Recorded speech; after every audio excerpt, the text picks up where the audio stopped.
morning or good afternoon. So, today, hopefully you will find this very simple. We are looking at, is something a function? All right? If we look at this, it states function or not using a graph. We're going to put in this line, vertical line test to help design. So what that means, vertical, if you remember, is up and down, right? What we are going to do is we are going to draw a bunch of lines, okay? It'll be fine. Don't freak out. It'll be all good. So, what I want you to do is draw a bunch of vertical lines. What you are looking for is at any point, does your vertical lines that you are drawing touch that red line more than one time?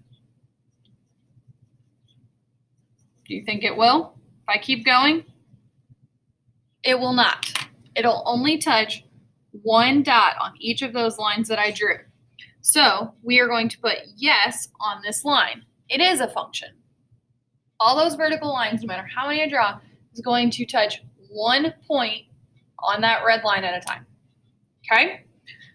Notice there are each different lines. So then it says, what is the domain?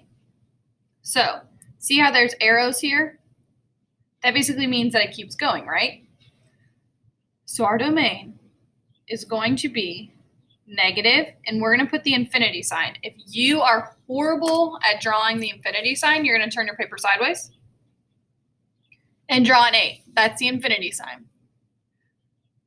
To positive infinity. And that just means if we're looking at the x-axis and our lines, right? This will keep going, our line will keep going. So there is always going to be to the negative more points over here. There's always going to be to the positive over here, more points that red line hits, okay?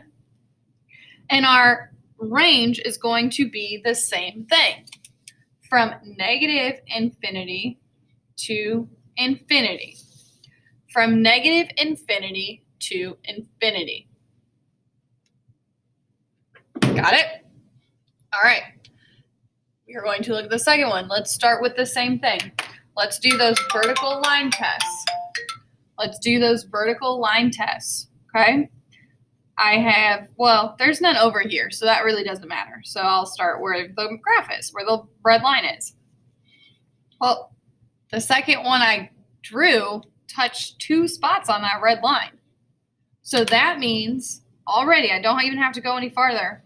That would not be a function because it touches 2 points on that red line at the same time, okay? The domain, the x values, right? None of them are over here. So it starts at 0, but it keeps going. So this is going to be to positive infinity. The range is going to be all values, all the y's, the whole entire thing, from the negatives to the positives, all right? And as long as you can do the vertical line test, that's more of what I'm worried about right now. You'll get in domain and range more as you move up into your math classes, all right? So let's look at this one and do the same thing. I'm starting with my vertical line test. Draw my vertical lines. Am I hitting any one spot more than once? Okay. And I could keep going. Is there any one of those lines where you touch more than one spot on that red? Yes. Right here, right? It's going to touch every single part of that, which means this is not a function. Okay? The domain, though, is going to be negative infinity to positive infinity. It's all those numbers. The range is going to be -1, -2, -3, to -1, -2. Okay? Now we are going to look at 4, 5, and